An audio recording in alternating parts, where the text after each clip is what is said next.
Israel ও হামাসের মধ্যে আরও ৬ বন্দী মুক্ত করার চুক্তি হওয়ার পর সোমবার যুদ্ধবিধ্বস্ত গাজা উপত্যকার উত্তরাঞ্চলে ফিরতে শুরু করেছেন বাস্তুচ্যুত ফিলিস্তিনিরা।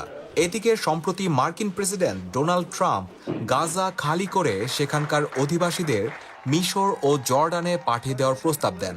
তবে ট্রাম্পের এই প্রস্তাব নাকচ করে দিয়েছে জর্ডান ও মিশর।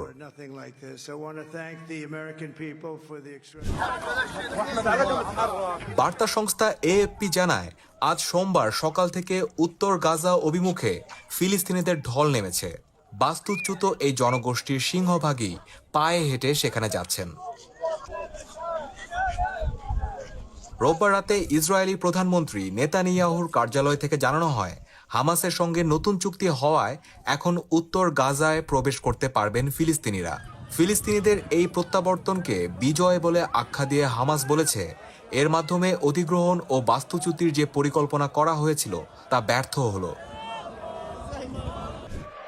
এর আগে শনিবার এয়ারফোর্স ওয়ানে মার্কিন প্রেসিডেন্ট ডোনাল্ড ট্রাম্প সাংবাদিকদের উদ্দেশ্যে বলেন, গাজার আনুমানিক ২৪ লাখ অধিবাসীকে অস্থায়ী বা দীর্ঘমেয়াদীভাবে স্থানান্তর করে পুরো এলাকাটি পরিষ্কার করে ফেলবেন।